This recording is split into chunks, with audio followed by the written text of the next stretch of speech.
Hello everybody, Madayaw, Davao at ang mga Dabawinyo, mabuhay tayong lahat. Maligayang Pasko at manigong bagong taon. Ito na ang inyong makikita ngayon. Binuksan ang papuntang roundabout ng Rojas Avenue Extension.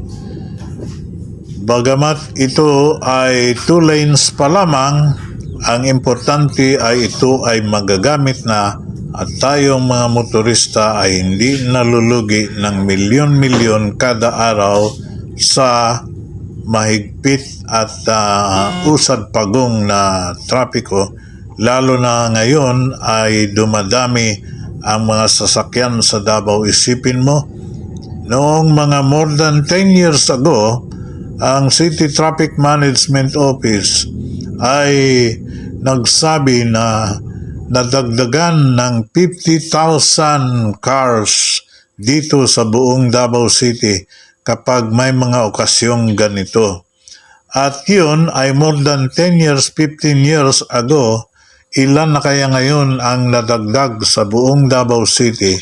Siguro sabihin mo, mayroong mga 100,000. Tingnan mo yan. Andito sa Rojas Avenue ang bottleneck kasi nga masikip yung 2 lanes na yon, kulang sa dami ng mga sasakyan. Tingnan mo yung haba ng kadami-daming sasakyan na dumadaan. Yan, galing yan sa Ecolan, Matina Ecolan ng Davao City Coastal Road. Siguro ang haba nito sobra 1 kilometro ito nga 1,000 meters. So tingnan mo ang haba-haba. Nandito sa Rojas Avenue ang bottleneck nga kasi matraffic na dyan ngayon. At ang Quezon Boulevard kasi kung saan lalabas ito papuntang Rojas Avenue Extension ay noon pa yan ay talagang masikip na ang traffic dyan. Dito sa papuntang galing kang Rojas Avenue, papuntang Ecolan side or yung first segment ng 18 kilometers coastal road ay mabilis ang daloy ng traffic kagaya nito. On my right, on my left is going to Rojas Avenue. At ito, dagdag pa dito kasi nga marami ang nakikiusyuso dito. At hindi talaga, siguro palagay ko hindi talaga mga regular roads ito ng iba. Kung hindi, ito lang ay gustong makita ang isa sa pinakaasam-asam na gustong makita nila dito. Hindi, ito kasi itong view na ito ay makikita na natin doon sa unang segment galing Bago Aplaya hanggang Ecolan. Ang gusto nilang makita ang pinakabago at pinakamodernong tulay dito sa buong Mindanao. Ito nga yung pupuntahan ng mga sasakyan na ito papuntang Bukana Bridge. At ang dinadaanan nito galing doon sa Rojas Avenue roundabout ay ang itong Boulevard, Trading Boulevard at hanggang sa barangay ng Bukana. Yan yung mga dinadaanan nito. Mahigit 4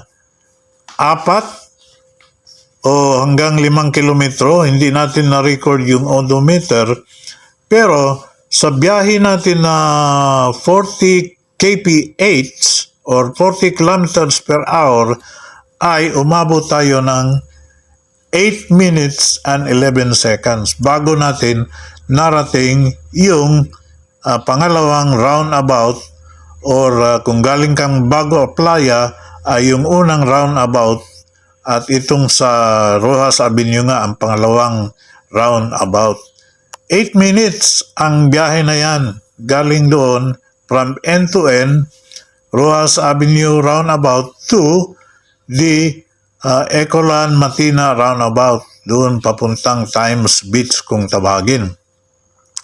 Yan ay maaninag mo na ang magandang Davao River Bukana Bridge na ngayon nga ay madadaanan na ng mga napakaraming sasakyan.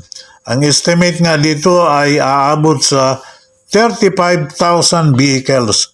Ang una ko napansin doon, yung dinaanan natin bago tayo sumampa sa tulay mismo, ay maganda ang takbo doon sa expansion joint niya.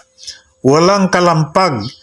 Meron ka lang marinig na kalampag, siyempre, kasi hindi asfaltado yung banda na yon. Pero, compared to other expansion joints, napaka ganda ng expansion joint ng Bukana Bridge. At ito nga, sa habang 430 meters ay palabas na tayo. At dadaanan naman sa isang expansion joint. Mas maganda ang naunang dinaanan nating expansion joint kasi smoother ang kanyang ride doon. At dito yung service road ay baka isasara na nila ito at ito na nga ang mga panghuling trabaho na gagawin dito sa 4 lanes na kalsadang ito. At tayo nga ay lumampas na at nakatulay na doon sa Bukana Bridge at papunta na tayo ng Ecolan Roundabout. At dito nga, sa banda dito, itong minor bridge na ito na dinaanan natin ay nakaabot na tayo ng 6 minutes 57 seconds. At ang susunod na matutunghayan natin, hindi naman nawawala yung Mount Apo. Yung Mount Apo talagang kahit saang malalaking project ka masisilayan mo ang napakagandang bundok Apo na pinakamataas, pinakamatayog na bundok sa buong Pilipinas. Another minor bridge na dinaanan natin bago natin mapupuntahan yung roundabout sa Ecolan. At dito, madadaanan natin yung opisina ng CRBC na gumawa ng tulay sa Bukana at yung opisina ng mga gobyerno na nakikianib sa paggawa ng tulay na ito. At doon nga sa unahan ay makikita, maaninag na natin yung mga concrete mix silos. Yan. Kadadaan lang natin sa opisina ng CRBC. At sa hindi kalayuan, ang concrete cement mix batching plant. At dito ay malapit na tayo sa roundabout. Walang bottleneck dito dahil nga sa malapad ang entry-exit dito. At ito na nga, mabot tayo ng 8 minutes sa buong drive-thru na yan na 40 kph, 8 minutes and 11 seconds ang inabot natin. At itong video mismo ay umabot ng 12 minutes dahil nga sa editing at ito ay papunta na ng designated connector road ng Ecolan Side Roundabout na walang iba kundi ang Tulip Drive. At ang pinakakilalang landmark dito ay ang SM Mall na ngayon ay meron ng expanded wing at sa susunod nating video ay ipapakita natin ang mga kaganapan sa banda dito na malapit sa Davao City Coastal Road at ng Bukana Bridge.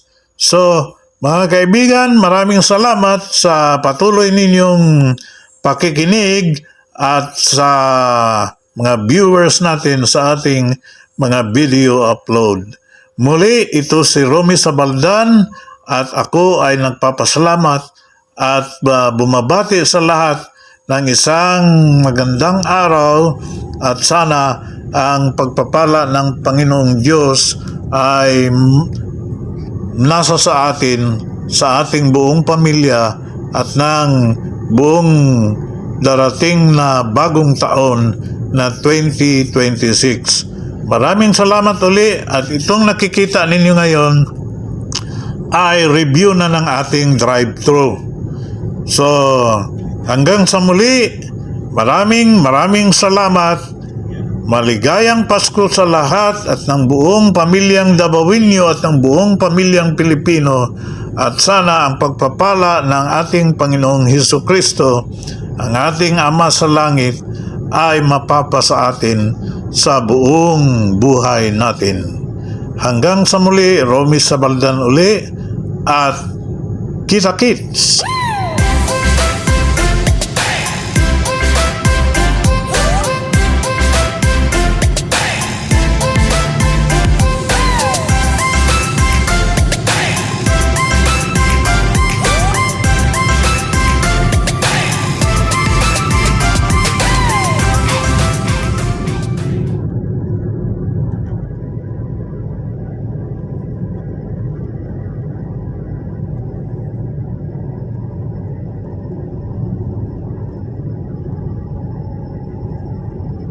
That's the bridge. Ibaw siya gamay di para dili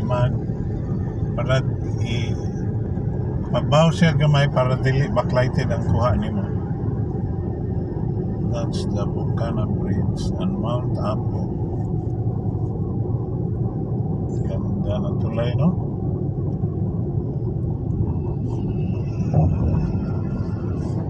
Ako